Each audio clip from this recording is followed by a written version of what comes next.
Hello, hello, hello, la la la lo. Oh, your teeth are so white. Thank you. Thank you What very do you do to much. them? Nothing. Mine are not. Aubrey tells me my teeth are yellow. She's Oh, like, Mom, no. your teeth are old and yellow. Oh, my God. And on that note, welcome Aubrey. to Murder with My Sister. I'm Marie. I, as always, am Lisa. There it is. And we are a true crime podcast. Two sisters that shared the same womb. Bringing What you all the traumas. do you know that there's like some TikToks that say like same mom, different dad, and then they like have this like beautiful dance that they do? And I was like, I can't do that with my sister. It's like same No, mom, same dad, no. and also like same trauma, same Mm. horror, same So the people I follow on ness. TikTok are more like the people who are like, please tell me your childhood trauma. I'll tell you mine and then we can laugh about it. Wait, I don't want to follow. I want those ones. I love them. I want those ones. In particular, these two young ladies that are twins. Mm-hmm. And their mom Twins. might have been worse than Fran, but yeah, I don't love that, but I I love know. that And my they like us. they'll tell you a story and just they're both like just laughing about it. Like you have to laugh about it. So I don't know if I have that. Like there was a couple of sisters that I saw on TikTok or Facebook Reels, I don't remember, who made a video after their mom died, a year after their Oh mom no, I died, remember of them. all the things they didn't know they needed to do. And Yeah. it like I love them Yes. because it was so real and so fucking hysterical. Yes. But I think those were kids whose parents like might have taken care of them. Not Yeah. Joe, relax. Not that Fran didn't take care of us. She did. Joe, you weren't there, man. Shut the fuck up. You Joe don't know told what you're me talking today that about. he listens Mhm. because he complained that I talk shit about him with the colds once, and he's like, "For the record, you guys got me sick," and I'm like, "Oh my god, you're listening," and he's like, I listen to Go to Sleep." I go fuck yourself, bro. To go to sleep. I know. Oh I was like, no. whatever. You're such a He dude. listens to a couple of cackling hens to go to sleep. That's disturbing. Speaking of cackling hens, Yeah. do you know Yeah.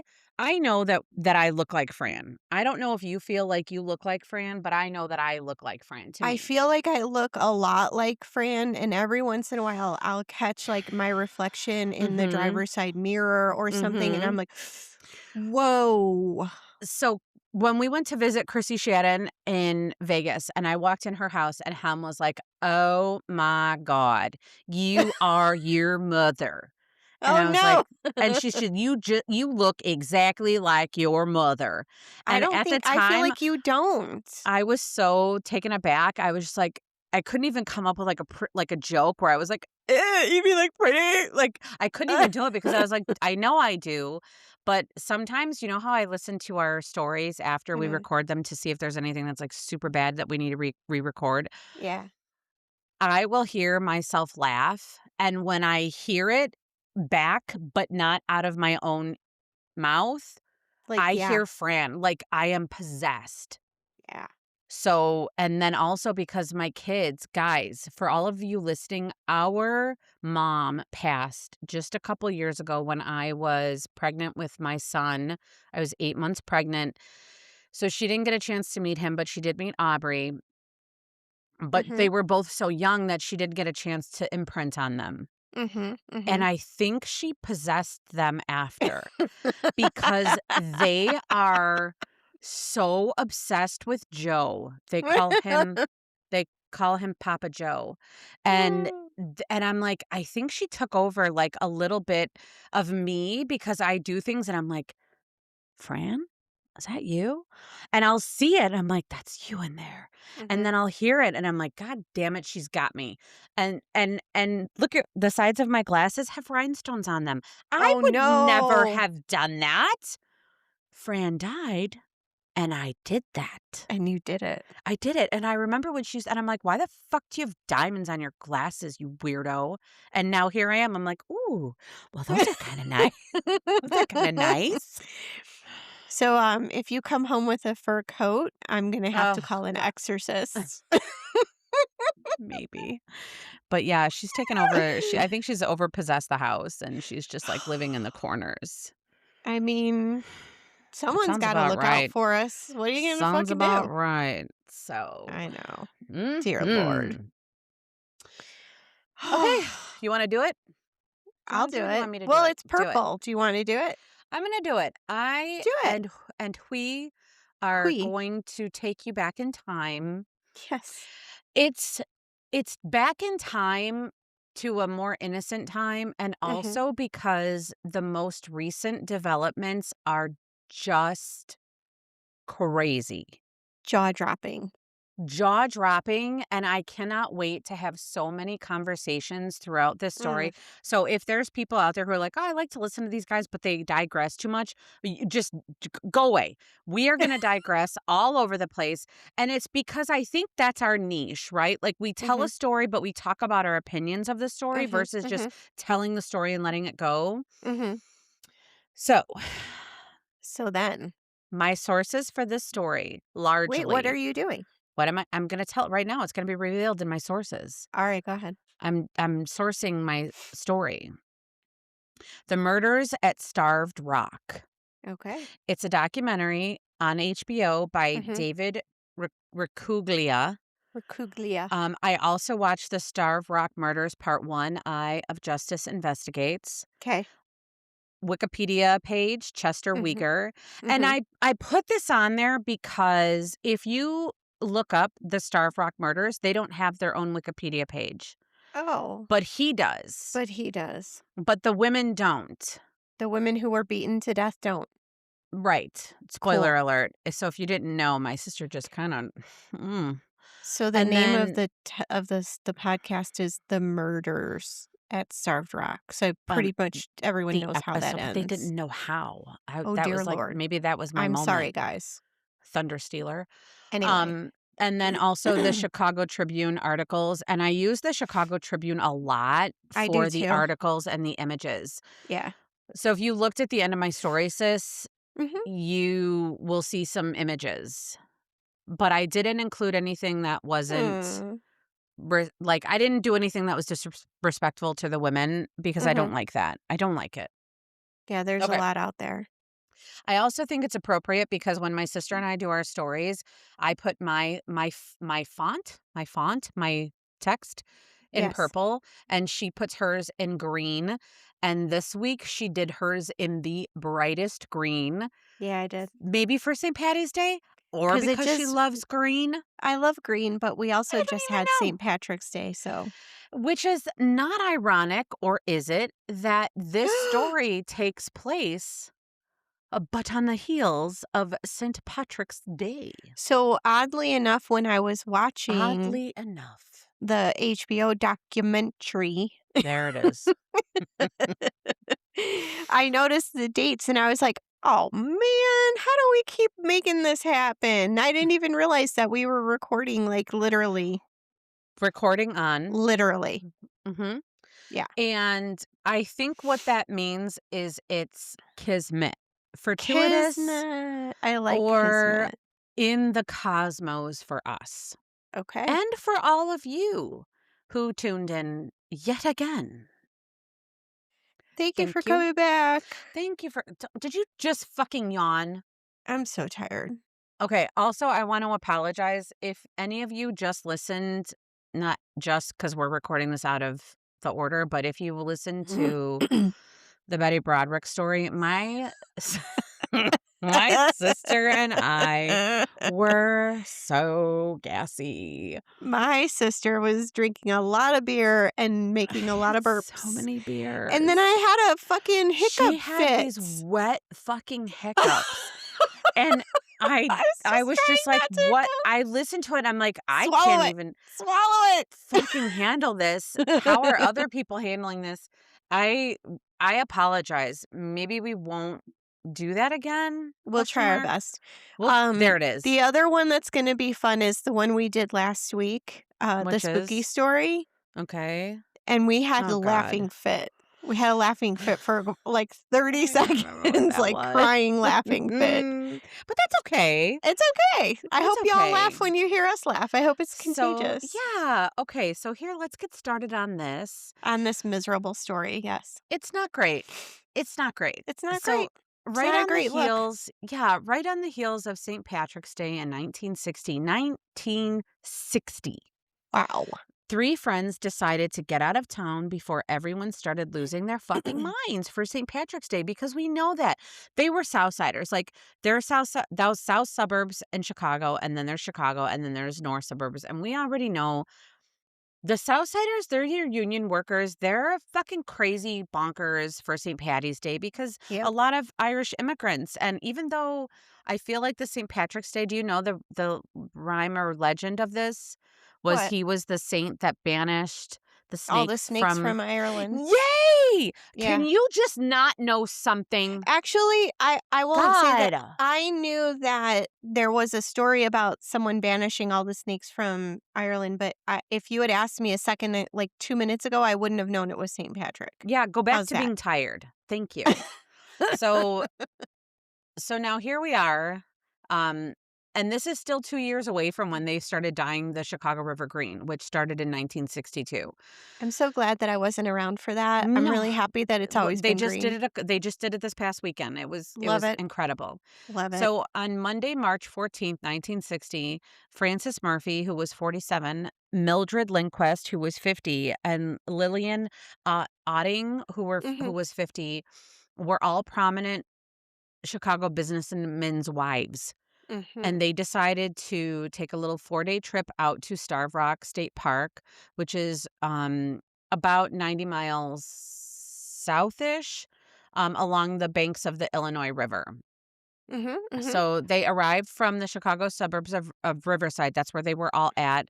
Mhm. Now we know it as North Riverside. It's near like Cermak-ish kind of area. Yeah. Um, and after registering at the lodge, the women went on an afternoon hike to the St. Louis Canyon. Hmm. And so these are some ambitious women, but I also know now why they did it. I didn't know when I started writing the story, but now I know why, but I don't want to spoil it. Mhm. So they drive 90 miles, okay? In 1960, that means it probably took them like 2 hours, and their Mhm. cars like had real thin tires, so it was probably a long drive. Mhm.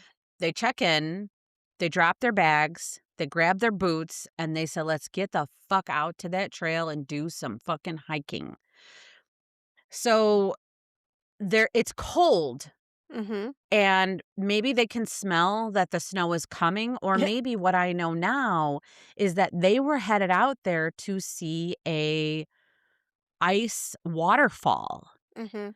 So as we I apologize that as we go through this story and I talk about like how they were out there and why they were out there, now I know they might have literally gone out there specifically to see this canyon that Yeah, is maybe so. famous for their ice waterfall. So however it works, I didn't look this up because I just realized it. Hmm. That water freezes, or is it a river? I don't fucking know. You've never been in that canyon? We have, but I don't know if I've been to that one. So we're Okay. gonna go this summer for sure because I Okay. want to see it. So St. Louis Canyon is like a big bowl and you can walk into it. Mm-hmm. It's like a bowl without a side. So you can A walk bowl into the without a canyon side. and the walls are all around you. You look up and you're at the bottom of the bowl. Okay, Okay. so it's a round area. Is it a river though, or no? No, no. No. On one side of it, there is at the top, there's like this little lip where Mm-hmm. water will fall Mm-hmm. into the bottom of the bowl. And then there's like a creek kind of situation. It's Okay. not even like you could walk like splash through it like like a puddle, Okay. and then it carries the water elsewhere. But Hmm. I don't think it's ever like flowing really fast like a big Then waterfall situation. how do those ice falls I think form? what happens is when winter comes and the Mm-hmm. water is like trickling, night falls, it gets cold enough to freeze a little bit. It makes an icicle. The canyon is shaded so it doesn't melt all the way in the daytime. Interesting. Then it just adds to it, adds to it, adds to it. So after the majority of the winter has Heard. passed, there's like this kind of leftover situation. But Okay. if you go there during the summer, it's literally a trickle. It's not like a raging waterfall. Okay. Thank you for So that. Did you I've go only there? I've only been there in the summer. Have you been to I've ne- that canyon though? yeah, I've never been Okay. because it's got signage and stuff. Like Yeah, yeah, now, yeah. now a lot of it's paved. It's super easy to get It's there. not only paved, but the last time that we went, Starved Rocked, whatever, had Starved like rock. wood plank paths Yeah. because George wouldn't walk on them. We had to put Oh, him on the side because he wouldn't walk on. It was almost like decking yeah. that made it nice. Okay, so I a little bit remember about that. that was a little bit about Starved Rock. I'm going to tell you a little bit more.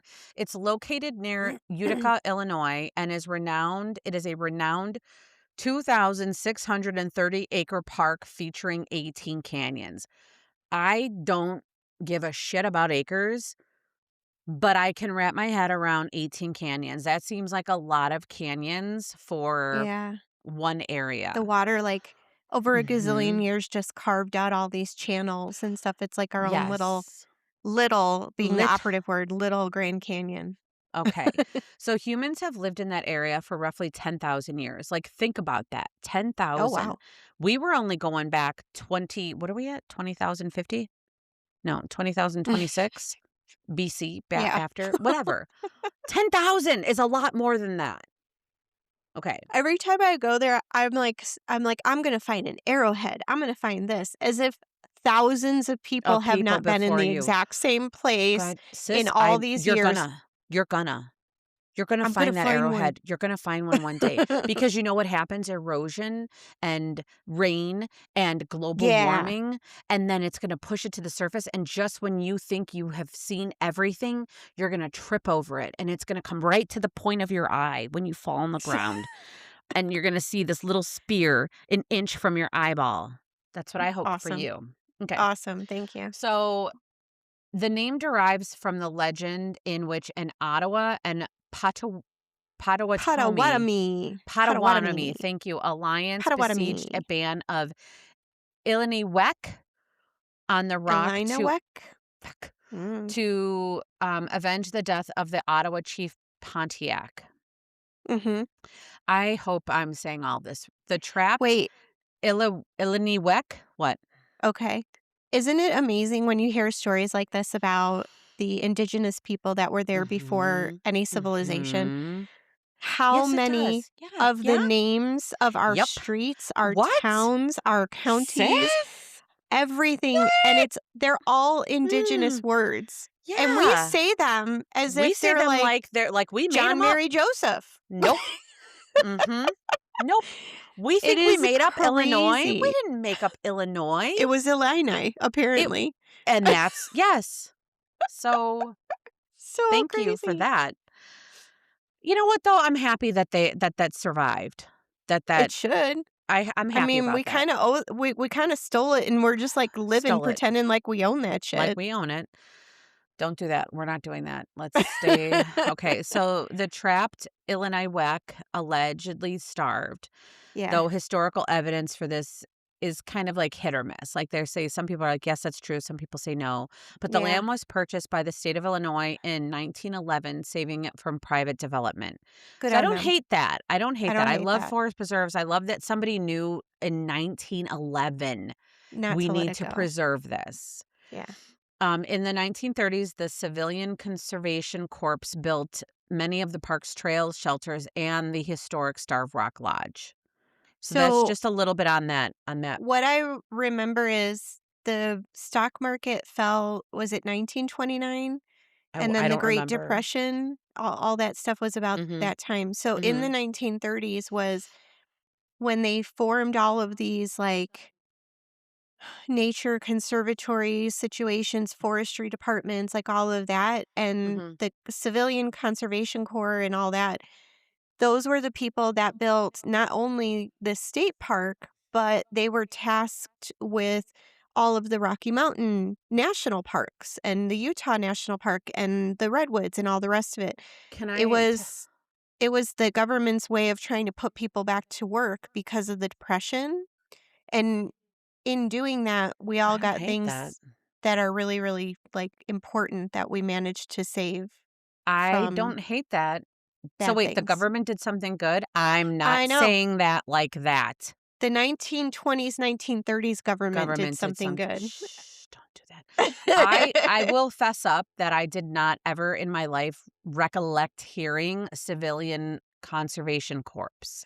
I don't know Corpse? if Corps? core Corps. core. I don't know if I've ever heard that particular branch of it or what have Okay. you, but it makes sense about the time frame that that fits. All right. Well, let's get in there. Let's dive into this day. All right. On March 14th, the day the ladies left, the recorded temperature that day that Lisa found was 31. That's Mm-hmm. below freezing. 32 is freezing. Yes.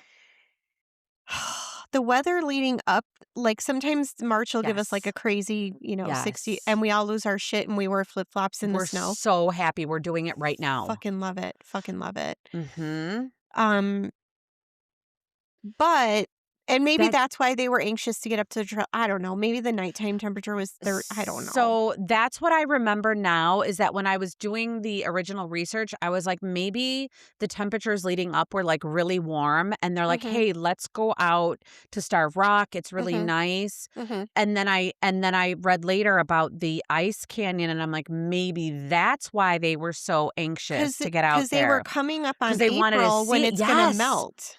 It's all going Yes, to melt. girl. Okay. Yes. So they decided to go for, they say, a quick hike, but I think Girl. it was a lot farther away than a quick hike to me. Girl. We'll Just talk about saying. that. I have Okay. it in here. And then there are actual photographs that they recovered from their camera of Mhm. the ladies posing in Mhm. front of, or either in front of a different ice fall or in front of St. Louis Canyon. Like they could Mhm. kind of identify the features. Yes. So St. Louis Canyon is famous for that ice waterfall situation. Mhm. And then Bill Danley says a quote, "You can drive to the mouth of the canyon when you come around to the Bulb. bulb w- So you in said bowl, and he says bowl." bulb. Yeah, He said it's bulb. I guess it could look like a bowl. Yeah, he said so he what he was saying was basically you can drive up to the mouth, Mhm. like, you can Mhm. drive there, but they walked from Supposedly they walked. There are some they people who did. think that they got a ride and Mm, they went to the other side where you can walk okay. in quicker. Okay. Go So, ahead. but anyway, so you get to the opening to this canyon, and in front of you is a frozen waterfall, and he says it's a truly majestic sight. I wonder So too. I don't know the direction, but I wonder too if you're in that bulb, bulb or bowl? and it's evening, right? Because they would have driven up there, and it would have been like around dinner time ish or No. something. Was They it got early? there they had lu so some of the reports that I found, and, if we cover it again Hmm. later, forgive me, but I believe they had lunch Okay. at the lodge, So and I then we're like, wonder. "Let's get out there before it gets dark out." Or is it one of those situations where you wanna get there as the sun's going down because the sun sets behind the canyon and the waterfall looks like it's lit up on fire, kind of a pretty picture? Did you just make that up, or did you No, see that? there are Oh, some things. okay, There are something anyway. Okay, anyway, whatever. okay. That evening, the staff never noticed that the ladies had never returned to their rooms. Back in Riverside, family members attempted to reach the women repeatedly. Mhm. They were calling throughout the day, landlines. They had What 'em. w what we also know now is that the next day, March 15th, Illinois experienced severe record cold winter weather and a major snowfall, like, out of nowhere, Mhm. part of the coldest March on record in the state. Yes. And no one Yes. noticed that these people didn't return to their room and could have been lost in the dark. Okay. Okay. A significant storm dropped about 6 inches of snow across Mhm. central and northern Illinois on March 15th to March 16th, bringing sub zero temperatures similar to January levels, and nobody can get a hold of them. No one can get a hold of them.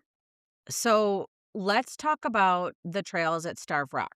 Did you do hiking there? You've hiked there. Mhm. Okay. So we did hiking. Mhm. It's very intense in nice Mhm. weather, right?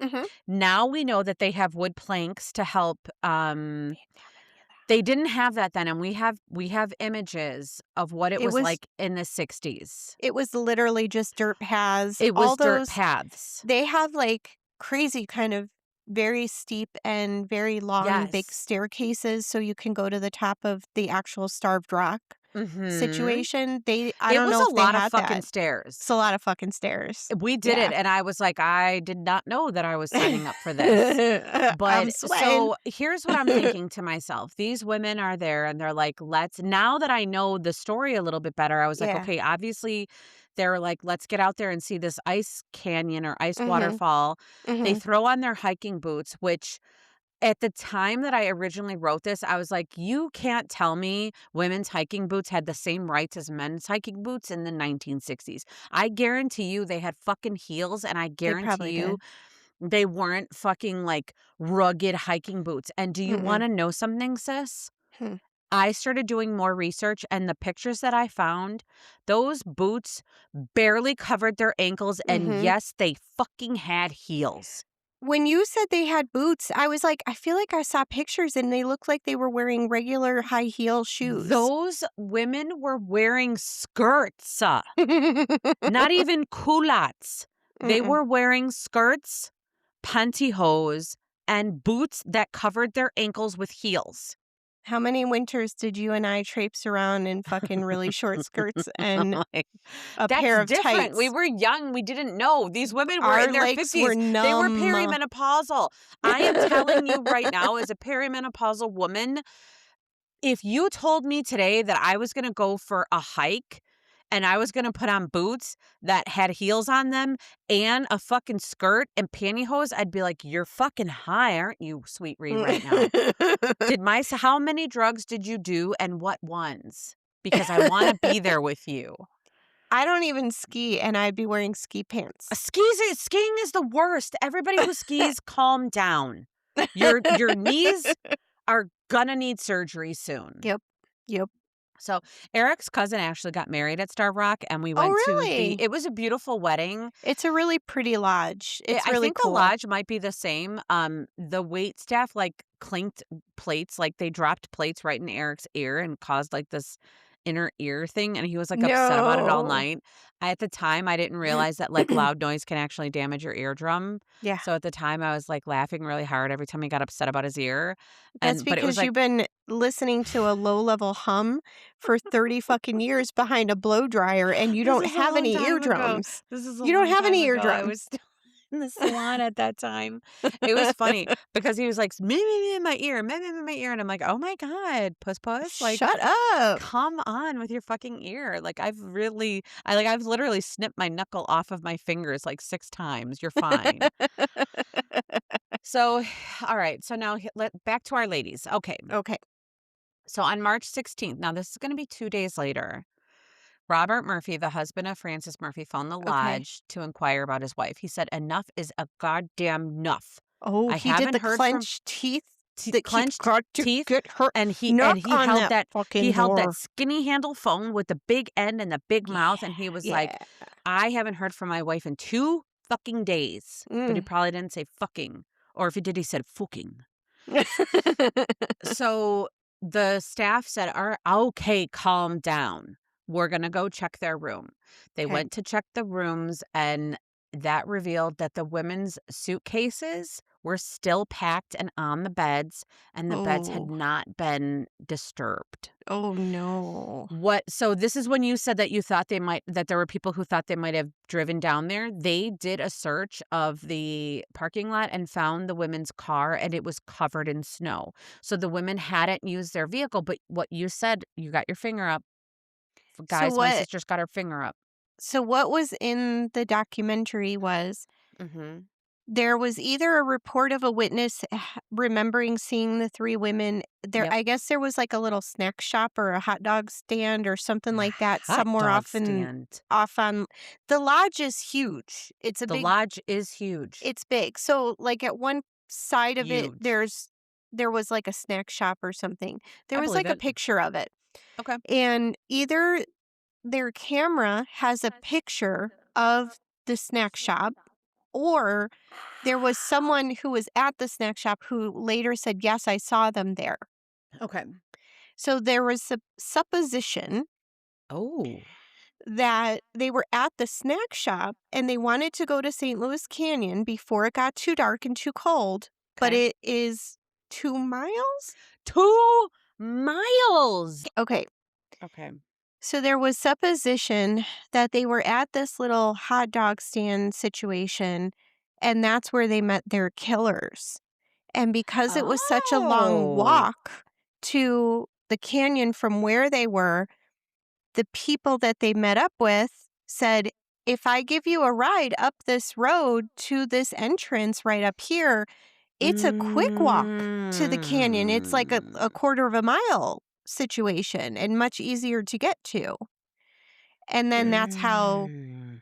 all the things happened. That was in the I documentary at one point. would love to put myself in the headspace of a 49, 50-year-old woman in Mhm, 1960 because mhm. Lisa today, I'd be like, "I'm sorry, what? Get You the just fuck offered outta me here. what? Are you a fucking criminal? Are you a sex predator? Why would you offer me a ride? Do you see my feet? You see I can ambulate there?" Mhm. I'm ambulatory. Get away from me. Ambulatory? 6 feet back, bitch. I love it. Back. So, I don't know. I don't So that was just one of the but theories. people were very forgiving back then, and they might have looked at that Mhm. like a, And "Oh, look and at how that do you, nice guy. Oh, is he or being such a sweet, kind because they keep guy?" saying that it had to be somebody who was working there. If a guy who had on the jacket of the people who were working in the restaurant were like, "Oh, ma'am, we can give you a ride right up to this entrance and you can get there much quicker and see Okay. the," like, there's a way. There's a way Sis in which I can see it. sis, I don't hate the whole if the guy was wearing, like, a uniform or had a name tag. I don't hate that for us. Okay. Here's what also, though, I think it would depend on the look of the guy, That too. right? Like, if it was some skeevy guy who just walked in, I'd be like, "Get the fuck out of my face." With a job stopper. A job stopper? Do you know what a job stopper is? Do tell. A neck or face tattoo.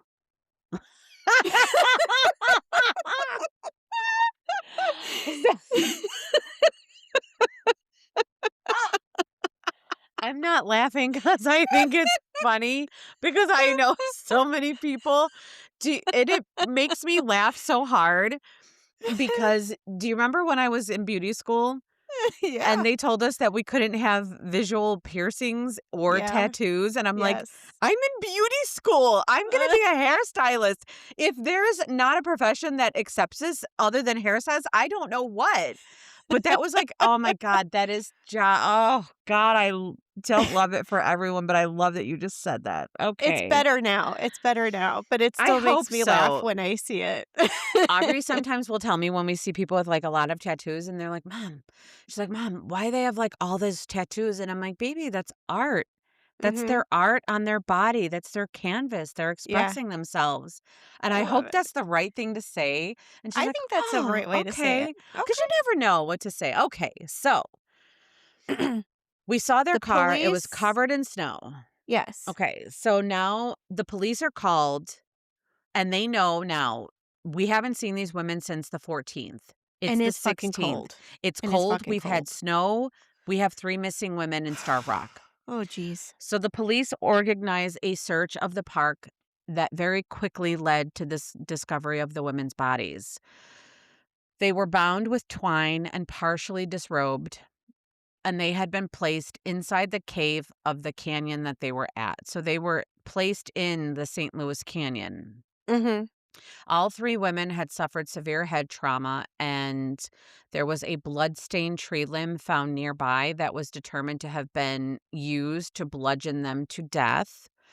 It was reported that they found a massive amount of blood outside the cave.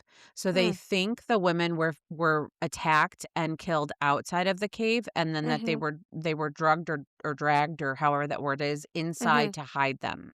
mm, So Bill Danley, he was the guy that we talked to earlier, or that you had mhm. mentioned about the canyon. He was one of the detectives, remembers the scene, and in the documentary, they show images of the 3 women. I know. They weren't just, and this is what I think is kind of important, they weren't just put there. He claims they were displayed, which we know is a very kind of specific Yeah, thing that people do. yeah. All 3 were partially clothed. All 3 were spread-eagled like they were on display. Mhm. They weren't just murdered, they were brutally beaten, and he said they were beaten almost to the point of decapitation, Good lord. and 2 of the women had been raped. So, I saw the black and white photos that you can see online.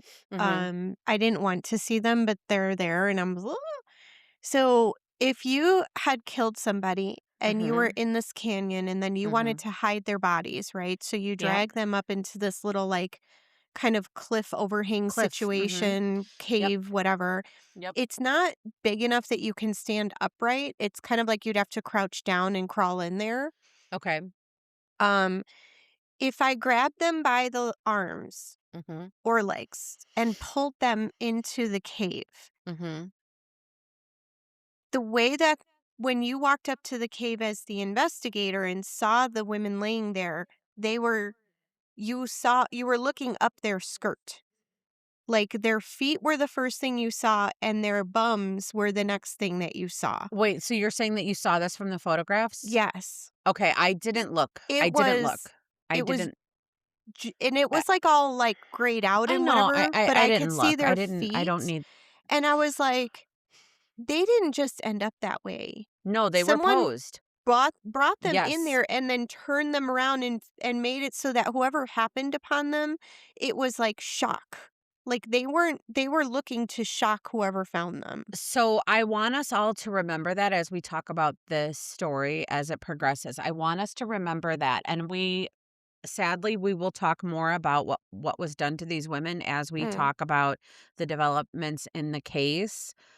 So I just want us to remember that, like this whole shock and awe pose thing. Mhm. And then go ahead and take us to the next. Okay. Mm-hmm, So apparently they mm-hmm. used no concern for a crime scene. Mm-mm. They used flamethrowers Yep. to clear and melt the snow. Yes.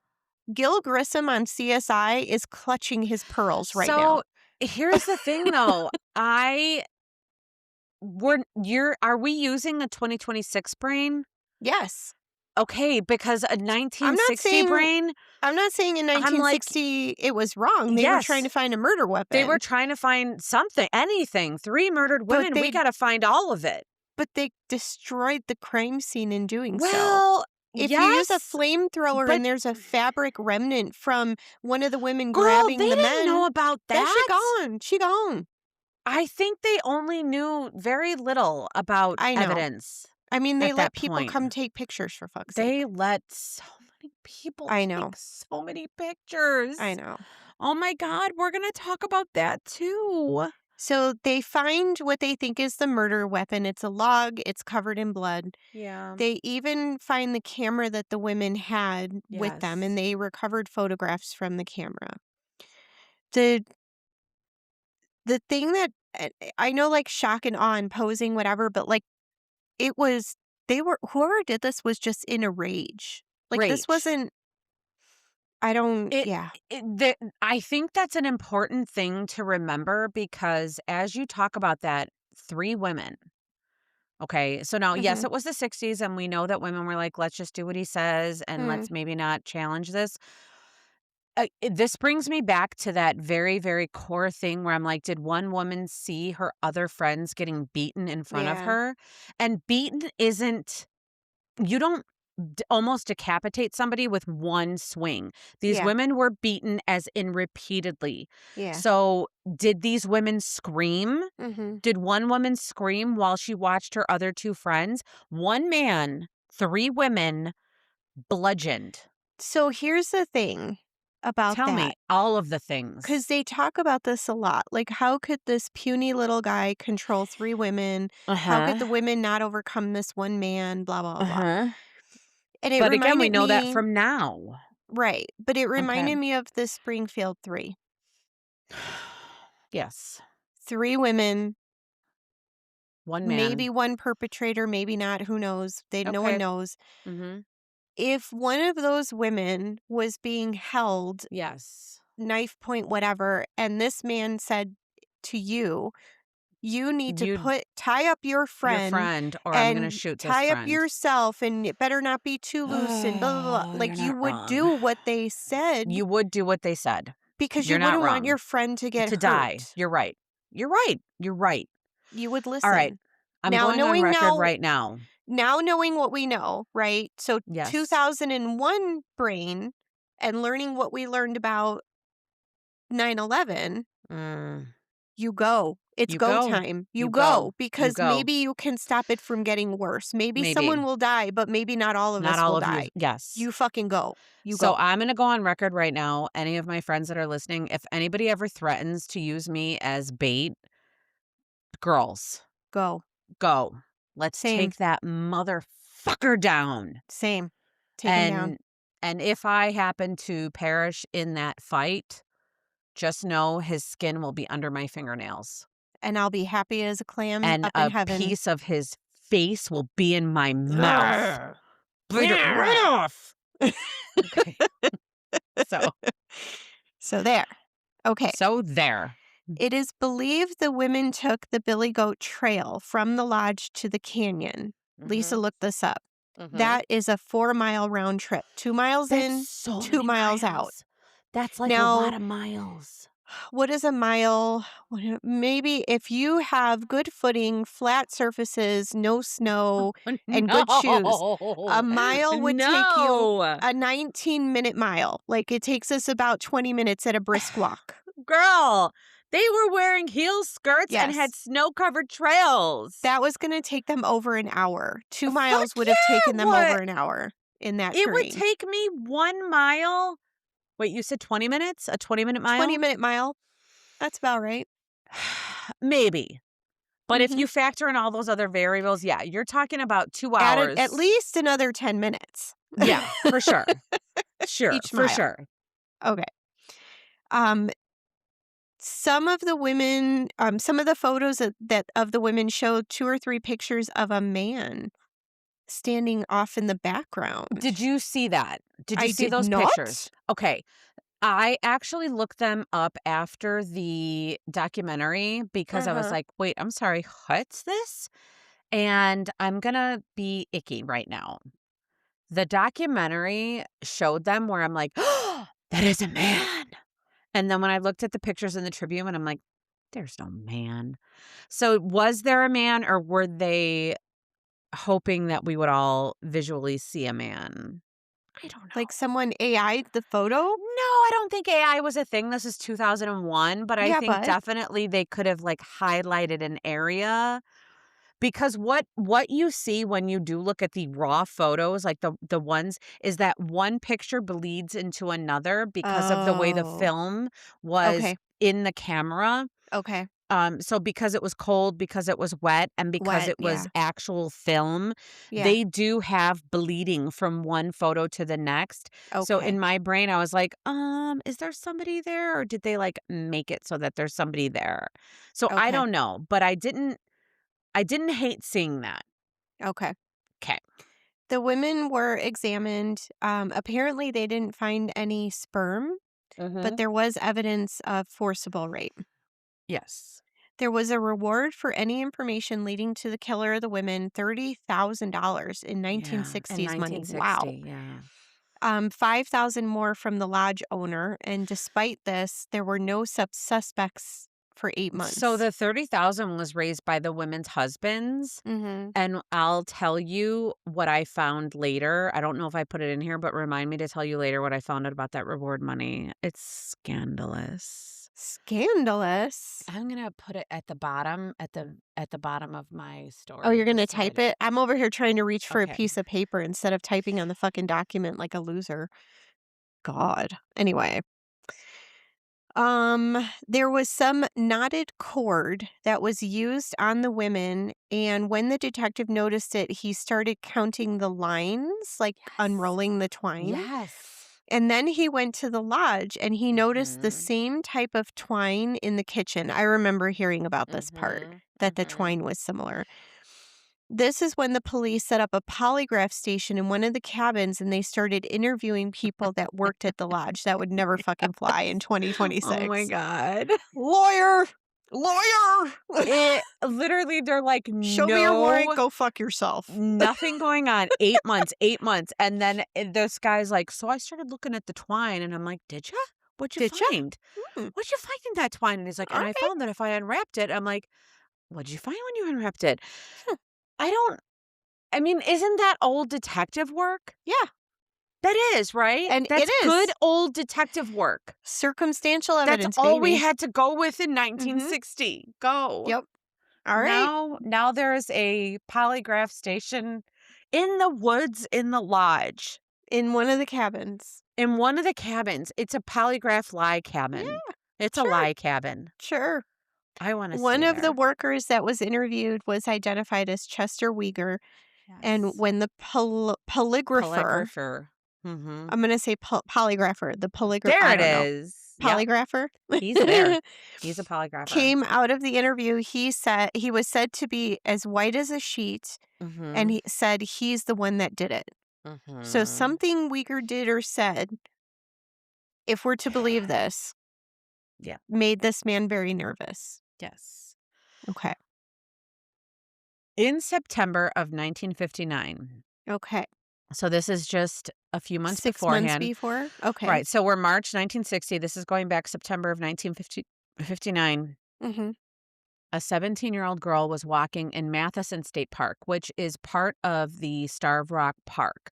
That's where I went. I went to Starved Rock and then I drove just a few miles away is Matheson State Park, and they have Mhm. more canyons and stuff. She was there with her boyfriend, and she stated that a man came out of the woods holding a rifle.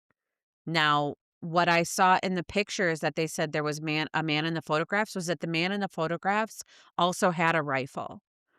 So Oh. he came out of the woods and demanded that the girl tie up her boyfriend. Then he proceeded to rape her. In a story recounted later, she says that she will never forget his face.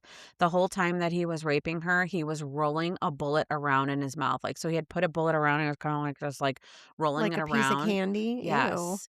She told a teacher at the school that she went to, um, Mhm. and they were together when they heard on the radio about the murders that had happened at Starved Rock. So they were together. She had told this teacher, and at the time that just coincidentally, at the time that these murders happened, it was on the radio and they were sitting together. And she says they both believed that it was the same person. Oh, So no. she said, "Oh my God, it was the same person. That's what he did to us. And he finally did it. He murdered someone." Oh, no. When they brought in Chester Wigger, he was identified by the boyfriend of the girl and was Oh. charged with the rape and the murder of the women in Starved Rock. So this is where they see Chester Wigger. Okay. He apparently failed the polygraph, and now we have this identification of the boyfriend. Also remind me later to get your pen out to talk to you about that lineup that we hear about. Oh, yeah, the You don't fucking have a lineup. lineup. That was a joke. So after the arrest, Uyghur led the sheriff and the reporters back down to the canyon for a reenactment of how he killed the women there. I am just going to say he led the police and the reporters who were there to photograph the reenactment of this murder. What? Why are there? Wait, why are we bringing reporters there? Are the reporters are the ones who photograph everything? We didn't have crime scene photograph people, like, photographers at this point? Like, I don't know. It's just Yeah. the story that he was claiming was that he was there for a robbery. He Mhm. said he grabbed the purse from one of the women and Mhm. then found out that it was a camera. He says the Oh. women cowed to him. So basically, they were, like, cowing to him, like, "Please Yeah, don't like don't hurt us," like, whimpering. letting us Yeah. go, and then he tied them up so that he could get away. When he Hmm. turned to walk away, now this is his confession that he's telling the police. This is from Charles Okay. Uyghur. When he was going to walk away, one of the women, Mrs. Murphy, had gotten out of her restraints and went after him, and she hit Mhm. him over the head with the binoculars that she had. He then picked up the log and struck her with it, and then realizing that he had struck her and that she had gone down, he had to go back and kill the others. Hmm. So here I say nay. My famous nay. I saw the pictures. Mhm. Those women we know were rage beaten. Mhm. They were almost decapitated from the beating, and they were raped. Mhm. The story that he is saying It isn't doesn't of fit. a rage, Well, and it it doesn't isn't fit with any, and he doesn't and say it he and raped him. no, and it doesn't indicate that 2 women were raped, but not a like, it's just I don't love it, but he signed the confession. And it wasn't just that he signed the confession, he signed every single page of the confession, and he also confessed to multiple people Yeah. multiple times. Yeah. So there's that. So just days after this happened, he confessed. He was appointed a public defender, and Uyghur recanted his confession. He He did. claimed that it was given under duress after being threatened by the interrogators. A grand jury returned indictments against Uyghur for all 3 Mhm. murders, as well as the rape and robbery at Matheson State Park. However, the state elected only to try him for the murder of Lillian Otting. So I didn't know that. So all this time I thought I it was was all of them. I thought it was all of them, and I didn't know, and I guess I should fact check that one, but it sounds like he was only tried for one of their murders and the rape. And then just assumed to be Mhm. for the Guilty rest. for the rest. Mhm. My sister put this in. After calling over 350 Venermen, What? You know what that is, don't you? I only know because I had to look it up because you put it in bold. And I put what behind it? What? Question, Question question? marks. What Do the you know fuck what is it a is? Veneremin? No, I don't. That's why I knew you would know. The I was like, Google says, oh the boy. Goog says, all it says is a pool of potential jurors. Well, that's the dumbest word ever. That's a fucking That's stupid it. word. A pool of potential That is a jurors. dumb fucking word. I have whatever. I Just say a object to fucking pool of jurors. this. I object to the I I challenge that. challenge that. Yay. There it is. What? Okay. What? Okay, a jury was selected, and Uyghur's trial began on February 13th, 1961, It a did. year later. A Okay. year later. Okay. His defense relied on the claim that investigators were relentless in extracting a confession from him, Mhm. threatening the electric chair. I believe the term was you're going to ride Gonna a ride the thunderbolt. Yes! Yes! God. And exerting physical abuse. Accusations the investigators and other witnesses denied. Now, I also saw in the documentary Uh-huh. that his public defender, McNamara, Uh-huh. was kind of a Boy Scout kind of guy where everyone who knew this attorney said that if Uyghur told him that he was coerced, he was beaten, he was all the things, that McNamara would not have let that shit slide. He would have done all the things to point out, like, oh, he has this bruise, oh, he has this, oh, he has that. Like, he was that kind of a guy. So when Uyghur at one point says that he told McNamara about the coerced confession and all the rest of it, and Uh-huh. McNamara says, don't worry about that. We're not gonna talk about that now. Don't worry about that. They Hmm. said that was 1000% out of character for McNamara, and that makes absolutely no sense to anyone who knew him. Okay. Just saying. Okay. Okay. Okay. Um, Uyghur claimed that he had been having a haircut during the time that the murders occurred and that the scratches on his face the days after the murder were caused by shaving. Uh-huh. Tests on bloodstains found on Uyghur's leather jacket analyzed by the FBI were inconclusive as to human or animal source. Okay. Employees at the lodge testified his face looked like it was scratched up by a cat, and he claimed it was from shaving. Okay. So he had potentially defensive injuries? Defensive injuries. There was also a carving on the actual rock, like in the rock in the Mhm. canyon that said Rocky. Okay. And they showed a picture of it, so I saw it. And Mhm. Uyghur had a tattoo on his arm called Rocky. That's what they called him. I mean, he could have done that a year ago. He Do could you know have how been many there fucking guys anytime. I know that were called Rocky? I feel like at Like, least a one. lot. Like, I don't know what those fucking guys were thinking. There was also a plane that was mentioned by Uyghur that he Yeah. overheard, and that's why he had dragged the bodies under the cave, like that little cave lip. Hmm. On March 3rd, 1961, the jury returned a verdict of guilty and fixed a sentence of life in imprisonment, Hmm. rejecting the state's request to sentence Uyghur to death. He was formally sentenced on April 3rd and began serving his sentence at Illinois State Penitentiary in Joliet. His attorney, Is that John like Statesville? Yeesh. I don't know. His Okay. attorney, John A. McNamara, filed an appeal that reached the Illinois Supreme Court, but the verdict was affirmed in September of 1962. He Mhm. was given a life sentence, but would be eligible for parole in just 11 years. Ma'am.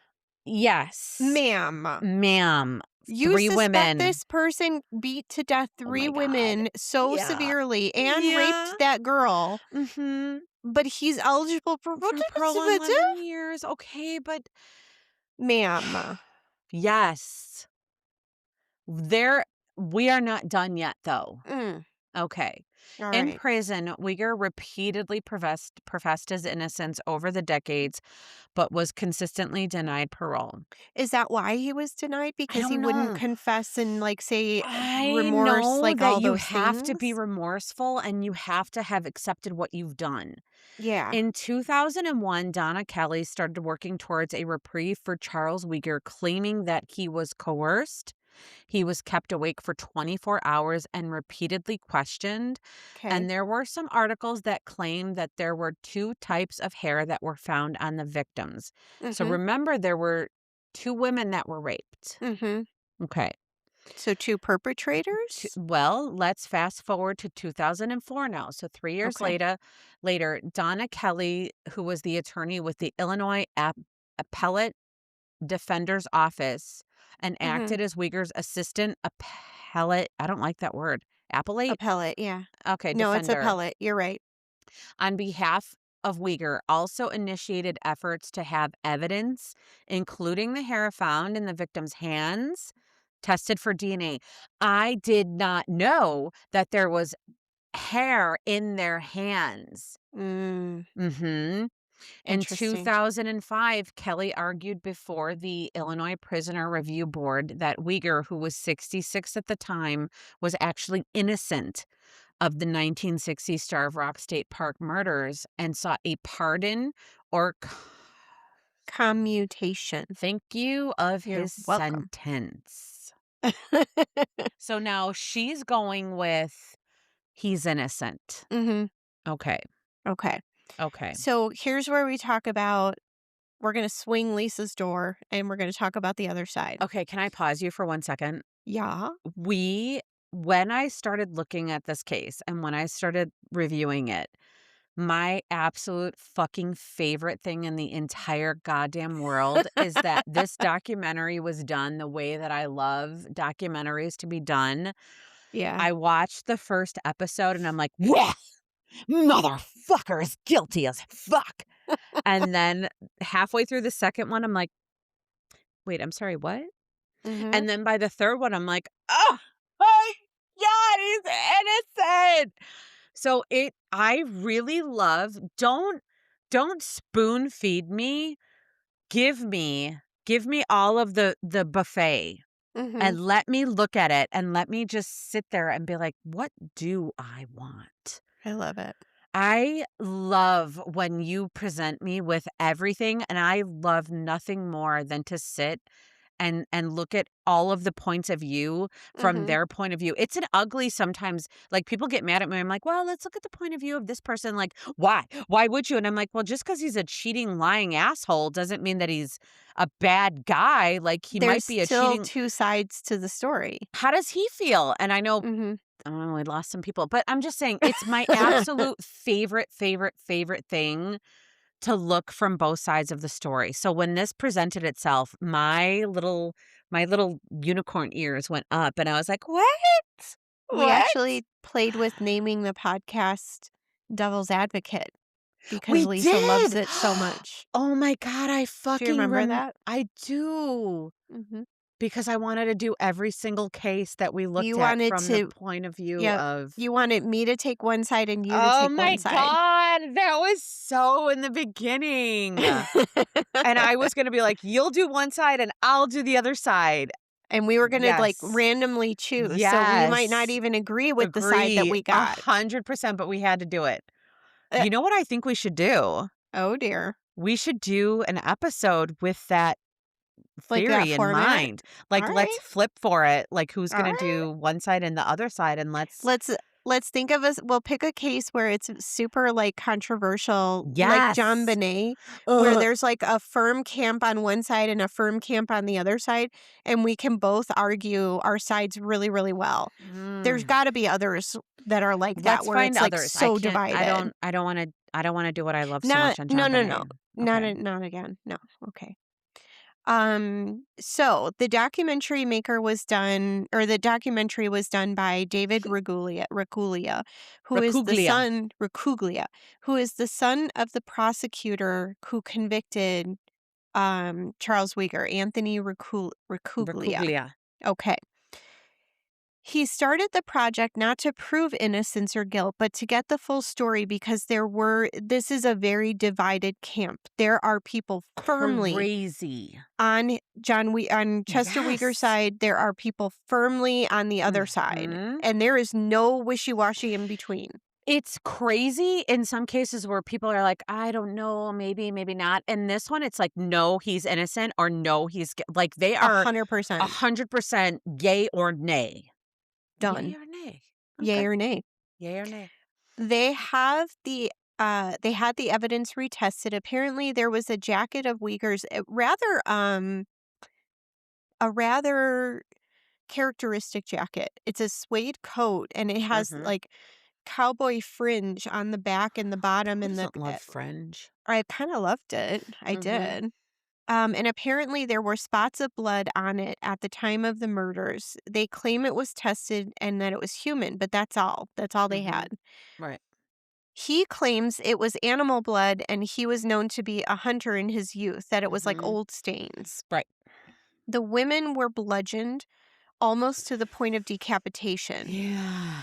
If he was wearing Yeah. that jacket when that occurred, there would Yeah. not just be a couple spots of blood on him. They brought that up in the documentary, and I'm like, "Fuck." It's not wrong. They're not wrong. So what? He ties them up, he subdues them, whatever. He takes Yeah. his coat off, No. folds it neatly on a rock somewhere, and then proceeds to beat them to death. So, that was one of the things that I had the most hard time with because as we know from other cases is that blood bladder, like, it wouldn't just be a little bit, and the thing that was interesting to me is that they found him when they arrested him, he had been wearing this coat for months. Yeah. Nobody they would have and none and also the blood on the fringe, he had been remember it was 8 months before they arrested him. Yeah. People would have seen that. So, Yeah. I don't love that for us, but can I tell you, I don't know if I put this in there, what happened to that coat? No. Oh god. Oh What? dear god, it was stored in the same bag as the women's coats. Oh, no. Oh, Noah's right. At least give Because him a now different box. nope, Ew. same bag. So now even if it was retested, it stands to reason, sis. Oh my god, guys, Each everyone item nope, each item goes in a separate bag. 1960. My sister is making so many faces, guys. She's her eyes are bulging out of her face. Sir. So, ma'am. Okay. We also learned that the women were beaten with all the items. Yeah. The log, the camera case, the binoculars. Mhm. There's a theory that one person wouldn't have used all of the items. Like, put down the camera, let me Put use the binoculars. yes. Oh, that's slippery. Let me get the log. Yes. Come on. Yes. But if there were two Yeah. perpetrators, one's holding one thing, one's holding the other. Yeah. It doesn't look great. We find out in the documentary that a friend of Charles Uyghur testified against him and said that the police threatened him and his family. He confided this to a friend who told the story to David I Ricuglia, I who's the son remember of the yes. prosecutor. I remember in the footage, there's an older woman, she's gotta be and Yeah, now remember this documentary was done in 2005, so that's yeah, 20 years ago, so she's yeah, probably long gone now because she yeah, looked like she was in her 70s then, and she said the man who testified against him was one of his friends, and they asked him, "Why would your friend testify against you?" And he said, "I don't know, I don't know. I can't imagine." He's like, "He was like a brother to me." And she yeah. says, "He testified." She saw him after the trial and he said, "I did a horrible thing. I lied on the stand. I lied under oath." And she said, "Why did you do that?" And he said, "Because they threatened me. They threatened me. They threatened my family. We're out of here. We're getting out of here." And she says to date, she has never seen and or heard from him again. Yeah. And this is And I what she think he says in the passed away. documentary.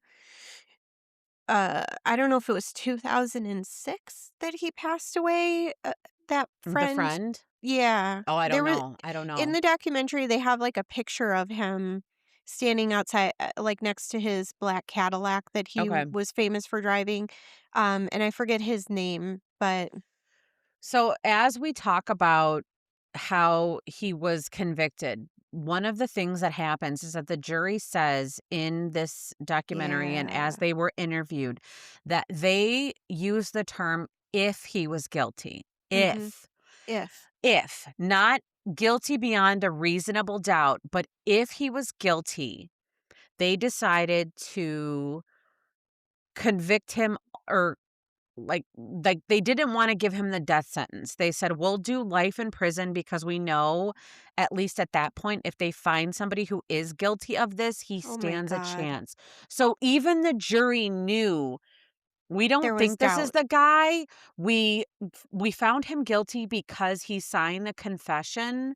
They didn't know that it was coerced at this time, but Mm, they said at least if he has life in prison and they find somebody who did it, then he stands a chance. But if we convict him and we sentence him to death, then there's no bringing him back.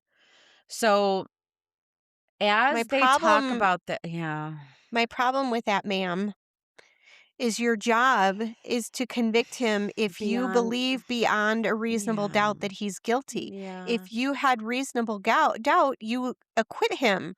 You don't put him in So prison.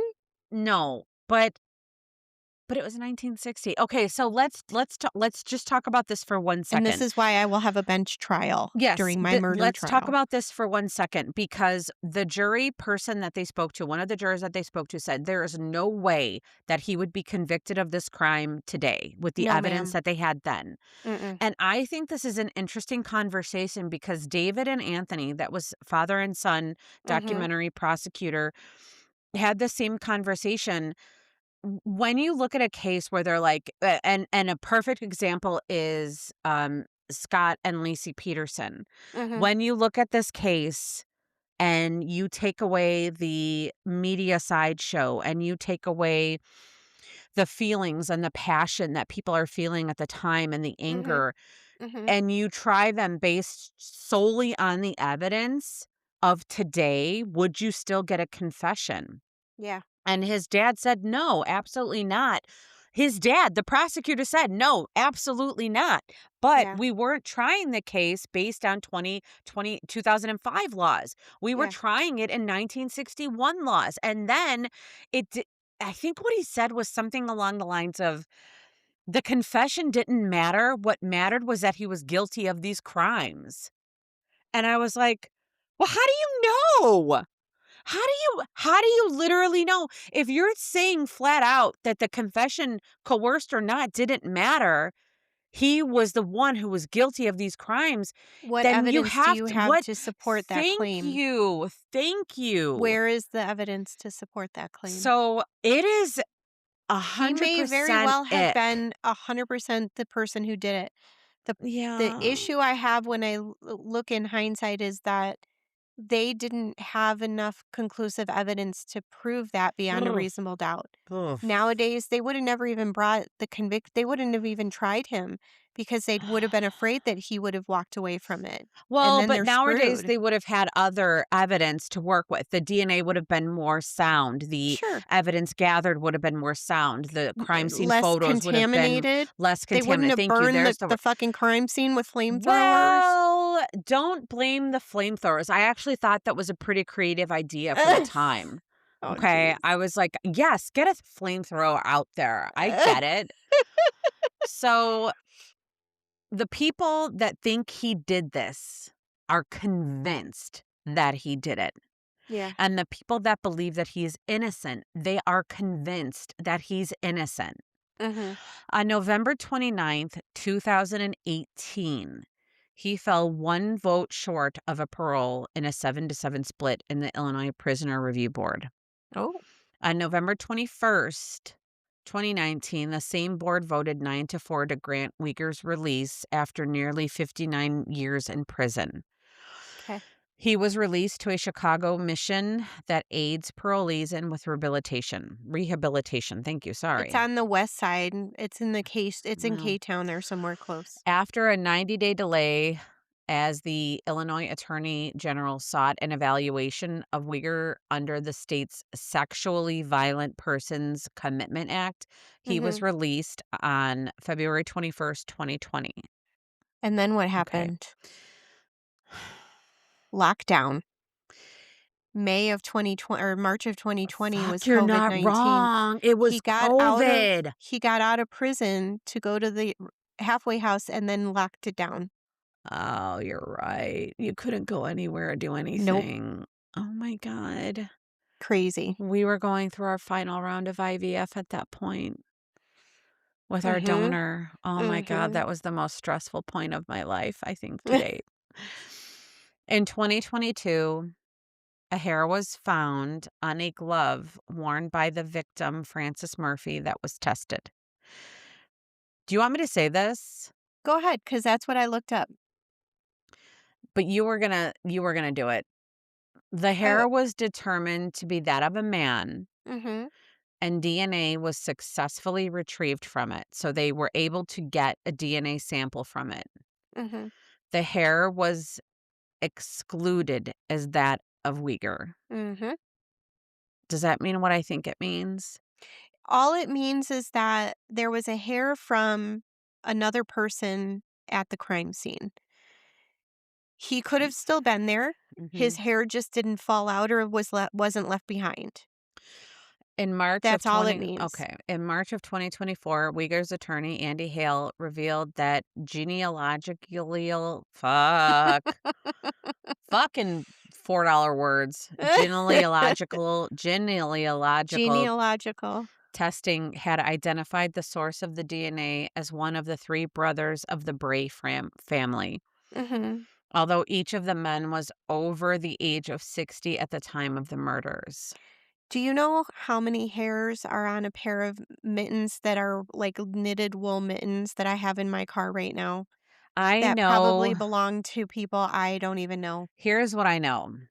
I know that the average human sheds 60 to 100 strands of hair a day. That is Nice. normal hair loss. Okay. Okay. Your normal turnover. Normal. Okay. So it could be more or less depending on the individual and the circumstances. Mhm. and I know that fibers stick, and I know that fibers fall. Yeah. That's a lot of variables. Yeah.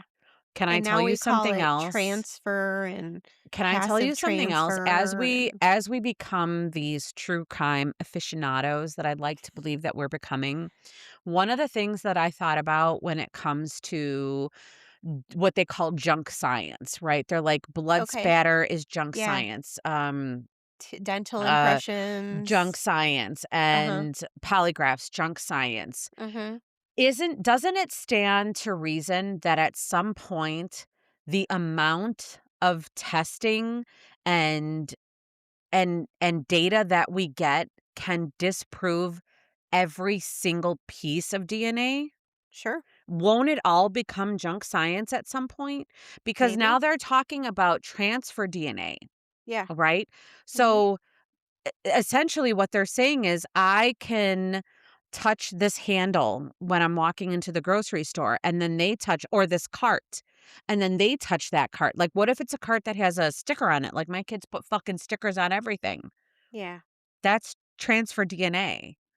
And now my DNA is on the hand of somebody who committed a murder Oh, even better. later that day. Your child has a packet of stickers in her hand as you're God walking into the damn it, grocery they love store. those fucking stickers. You take them away from her, I and do. in the process of pulling it out of her hand, one that has a corner loose, it comes off the page and sticks to your hand. Mhm. You slap it on the cart handle and Yep. go about your I go business. about Now, my your business. DNA is in the adhesive between the sticker and the cart.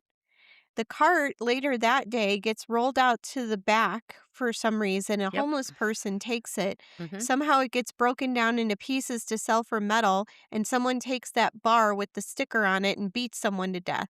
Your DNA is at a murder scene. I'm pretty sure you just described exactly what I said, but in greater detail.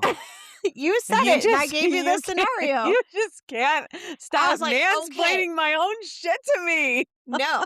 I was like, okay, let me show you how it works. Okay. Okay. So, unfortunately, or I don't know, Uyghur died Unfortunately. June 22nd, 2025. Mm-hmm. He was 86 years old. Okay. Mm. One of the things I put this on here to remind me to tell you about the reward monies. Yeah. When they were discussing the coercion Yeah. of the police, Okay. one of the police at the time, I don't remember his name, and I'm 100% okay with that because I don't want to say it and then get like Sued. sued. Um, he was known to be quite the bully of the Mm, police. mm. And when they were interviewing Charles Uyghur, he was behind Chester. him. Charles. Chester. Charles. Chester? And Charles. I thought his name was both, like Chester Charles Uyghur. Oh, I don't Charles. know. Chester Fucking Weaver. Charles. Charles. Oh, And shit. what he said was that he was flicking his gun behind him.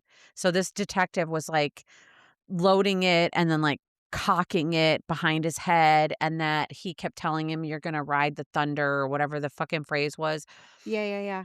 And then one of the things that they had mentioned is that while it was not publicized, it was recorded and there were articles. The man who convicted hi or who got the confession out of him Okay. claimed part of that reward money for himself. The money from the husbands and the lodge owner. The Blasphemy. largest portion, they said, went to him. Yeah. Oh, Yeah. So no. here's what I say to everyone. What we did basically was regurgitate the highlights of what amounted to 4 hours of documentary into an hour and 20 minutes, like a little less because we talked about our other shit beforehand. But I want you to go watch that documentary because I thought it was done exceptionally well. The son, David, Racuglia, I Mhm. thought was really great. Also, he was a hairdresser in his earlier life. Oh, Oh my shit. god, and he did, like, Vidal Sassoon and did Oh. London. He was yeah, so I feel like a kinship because thank you for doing hair and making people beautiful and feel good about themselves from the outside in. Mm. Now that you said something really nice and kind of helps bring people up, like, can I bring you down for a minute? Yeah, Can we definitely. talk about Uyghur's son? Okay. Do you remember this part of the documentary? Nope, I probably blocked When it out. when he was released from prison, his son was in his 60s, give or take. Okay? Mhm. I think. Okay.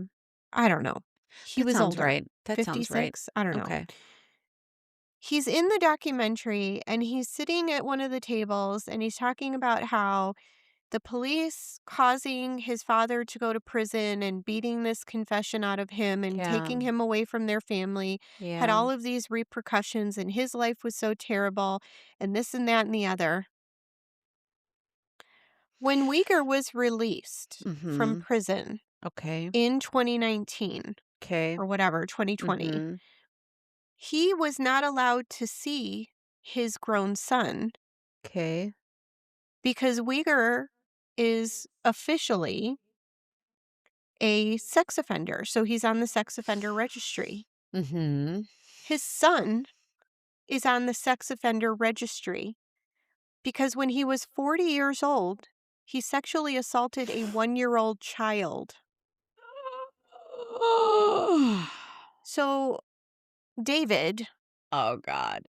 I take issue with you even including this person in Oh the documentary and god. allowing him to sit there and try to say that somehow it's the police's fault for doing all No. this, that he 1 himself year is a old?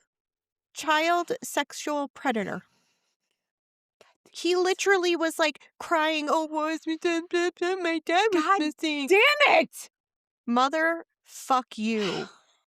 God I was damn so it. mad. I was so mad. What? And I'm like, "Are I you, sir?" can I god damn it. I cannot fucking play all the sides if that's what you're giving me to work with. God It was damn it. It was so it should not have been included. I you should not have given that man a You know what? platform. Here's the thing. You know what? Let me play this side. I Mm. I don't hang on. I got to figure out a way to say this. He included it. He included it. Okay. He included it. Okay. Is it so that we can see the What the absence of a father can do? no, no, no. A lot of people don't have fathers and they don't sexually fucking assault 1-year olds. Yeah. Okay, hang on. I'm having such a hard time with this. I can't. I don't know if I can. You I'm okay with totally that. glossed over it because you could not handle it. I am gonna say that Mhm. no one is perfect. Mm, Me. So mm, I can't always practice what I preach. mm, Okay. I cannot right now figure out a way to sit on the side of mhm. this and give you a point of view there. So while I I will so while say I preach that I like to sit on all sides and I like to try and look at things from another point of view, my mental health and my current situation of being a mom with a 4 and a 3-year-old, I cannot practice what I preach right now. I mm-mm. acknowledge this as a shortcoming. I will talk to my therapist about it and I will figure out if I need Mhm, to figure this out or if I am okay and I can sleep at night not figuring this out, which is where I think I'm going to mhm. land. So my brain That's where I'm at. was nature versus nurture, right? They always talk about They our do. predators, something that we create because child abuse or domestic violence or something creates a situation in which their brain becomes weird and now they're predators. Okay. Or is it something that's passed down? I don't know. Is Uyghur ultimately a rapist and a murderer, and his son is as well? So let me just Is it say, nature? Is I it? don't know. As far as the rape is concerned, may we discuss for 1 minute the lineup Oh my God, the lineup. The of lineup was a joke. the boyfriend of the rape victim is the one that identified Charles Uyghur in that lineup. Mhm. They showed me the lineup. Mhm. There were Oh my God. It's 70 laughable. and 80-year-old men Yes. and then him. There were like 5 guys total. 2 of them had white hair and white So whiskers. one was like a gigantic man, and then so They did not look like him. are you setting you're Oh. like it was a younger guy who like if you're saying that, so I get so I can confidently put myself in a position of, if you show me a lineup and I say that there was a younger guy in his like late 20s, early 30s who raped my girlfriend, and then Mhm. you put a younger guy in a lineup with 5 other people who are in their 80s Yeah. and one who's like a gigantic man, I'd be like, "Well, Yeah. yeah, that's him because he's the only one that makes sense." I know. It was laughable. But The now pictures are online, guys. they You can are. see it. And I also will post them with this. I also just want to say, if his son is sexually assaulted a 1-year-old, like, I'm going to ask everyone to really, really, really think about what a 1-year-old looks like. It is a baby. Mhm. It is a baby. Mhm. They are in diapers. They may not have any teeth. When they smile, all you see is gums. Mhm. They're not walking, or some of them might be. The little advanced ones might be. They're not talking. They're making sounds. Nothing about a 1-year-old child is sexy. I know. Okay? Nothing. I don't give a shit what fucking door I'm not swinging from. I don't care what point of view I am not seeing. A baby, a 1-year-old baby, our children, our little precious babies, they're not sexy. No. They're I know. innocent. They're trying to figure out they're trying to figure out how to walk. That's Okay? it. They're trying to they just discovered that their hands do multiple things, and they're in absolute fucking awe of it. And they're like, "Did you know what these 2 things do?" Do you And they want to remember show you what they do. do you remember when Aubrey would stare at her hand like she was, like, trying to like a psychic, like, trying to make it move, like, just squinting at it, like, Just "If I squeeze, just nod my if I head, will it hurt? Will it move?" 1-year-olds are just they are the golden age of baby, okay? I know. They're adorable, they're sweet, they're precious, they're innocent. I dare a man to violate a 1-year-old in front of me, because I Mm, will, or a female. You know what? Or a female. anybody. Or and I'm gonna piss off a bunch of people, or a teenager. I don't give a Anybody. shit. I will Don't you fuck some fuck shit with up. my 1-year-olds Mm, or any of them. mm. It's go Well, time. it is go time. Now okay. So we went from my favorite type of documentary to absolutely no room for, what is that called? Compromise. Like, I literally just Rage. I stood firm in my Mm-mm. rage, and I'm Mm. gonna talk to my therapist about it just to make sure It's okay. that I'm processing it the right way, and that Okay. I'm solid in my beliefs. And if I'm not, it's still okay. I love my therapist. She's great. Thanks, Carrie. I don't think you listen, but it's fine. So roll up your fucking windows. Don't Lock your park next to doors. goddamn vans. Come on, And George. Let's go. bye. Bye. Executive produced by me, Marie Abenante, and my sister, Lisa Linsner. Music by John Bartman, track Shooter on the Roof. Cover art by the talented and beautiful Alexis Guerrero. And all of this is possible editing and recording using Riverside. Thanks for listening, everyone. Bye.